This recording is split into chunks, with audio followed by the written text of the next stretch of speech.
ha tenido grandes peleas por épocas. Ha tenido Sugar Ray Leonard contra Duran, Hearns, contra muchos.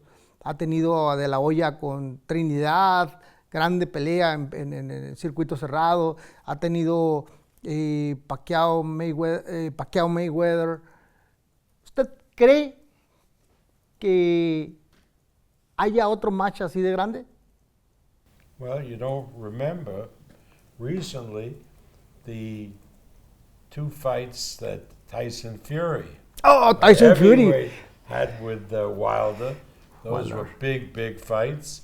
And the last fight that we did, I co-promoted in England with Tyson Fury and Dylan White. 95,000 people filled Wembley Stadium for Tyson Fury's fight. And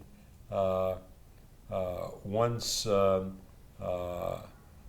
fight between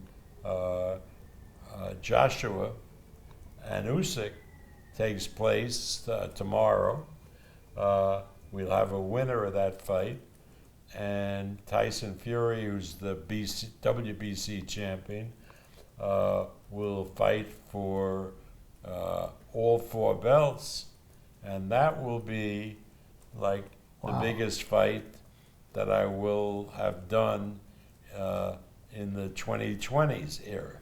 So, wow. ¿Cuándo cree que se puede dar esa pelea?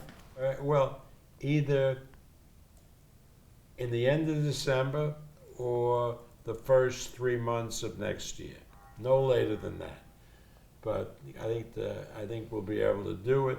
It would definitely take place in December, but there's a little event now going to be in the Mideast, the World Cup, and it's going to be hard to do the fight when the World Cup is on.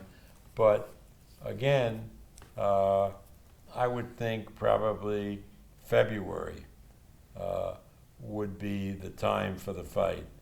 You notice if it's Tyson Fury and either Usyk or Joshua, we have no Hispanics, so I don't have to worry about Christmas.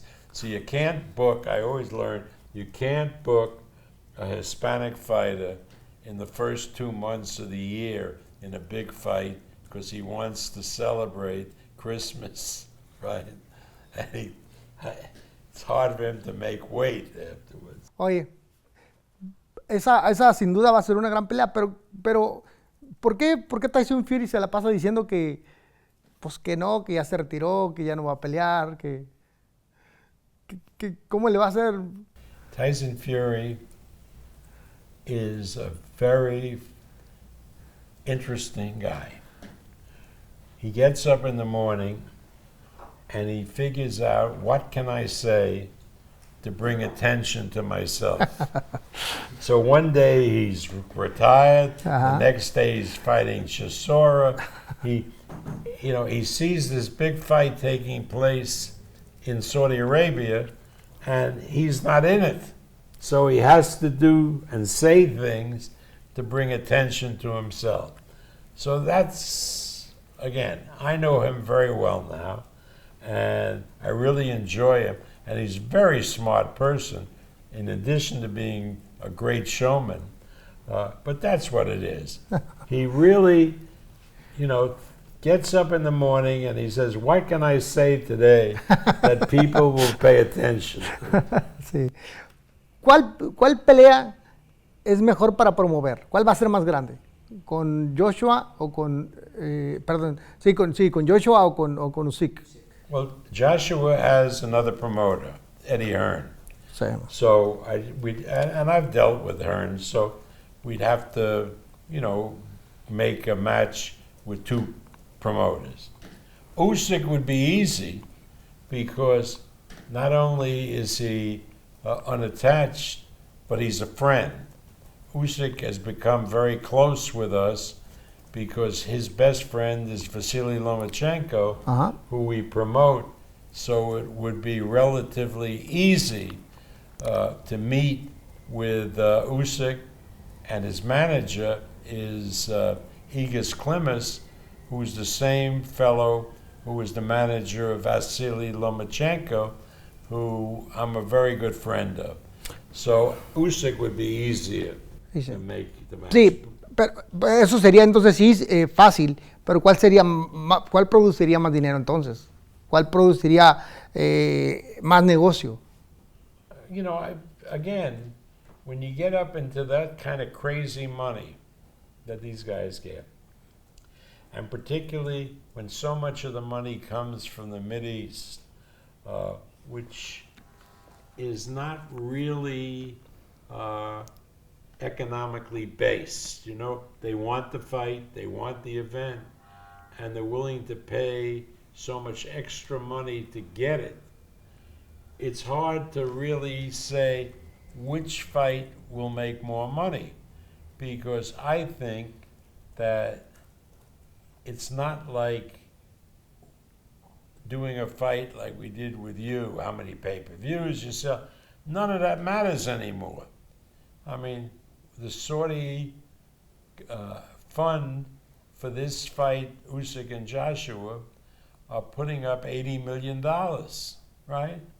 And I'm sure that to get the next fight with Tyson Fury against the winner, they'll put up $100 million, because the money doesn't mean anything because so much oil is coming out of the ground. Ya que habló de la dificultad que hay para promover con otros promotores, ¿qué piensa que hoy ha sido una era difícil donde Al Haymon no quiere enfrentar a algunos buenos peleadores? Han limitado al público a buenas peleas. Por ejemplo, la de peso welters, la de era Spence y Crawford. ¿Qué piensa de esta era? Él ha vivido varias eras y en esta pareciera que las buenas peleas no pudieran darse, ¿no? Now here's the problem. It's a simple problem. And I don't know what the solution is, but I know what the problem is. When you were fighting, and even 10 years later, a big fight could be gauged by the pay-per-view revenue. I knew that if Manny Pacquiao was fighting and it was a big fight, he would do 1 million homes on pay-per-view. Now, the pay-per-view is doing very poorly, whether it's boxing or UFC, doesn't matter. The people don't want to pay extra money to watch an event. They won't do it. They just won't do it. So now the business has gone to hell. And in addition, the platforms like DirecTV, like the cable systems, in the great days when you were fighting, and a little later, there were 110 million homes in the United States that could get the pay-per-view. Now we're down to about 60 because people have cut the cord. They're watching events on streaming services, Netflix, Disney, and so the market for pay-per-view has disappeared. And the fighters want to get paid like the old days when there was a lot of revenue from pay-per-view. But that revenue doesn't exist, and no promoter wants to spend his own money to see a fight. He would like somebody else to do the fight, and he can buy a ticket and watch it, right? And not spend millions of dollars, which he can't get back. That is the real problem now. Is Spence and Crawford a good fight, an interesting fight? Yes, it is. But how do you make the money back? Look what happened with Canelo, the great Mexican star. So, who is a good friend of mine.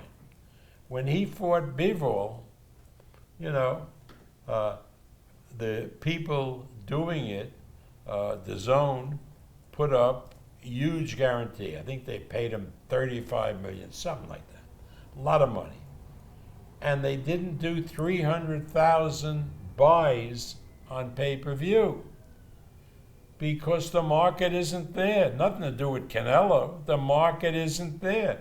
People aren't willing to pay big money to watch a fight or any event on pay-per-view.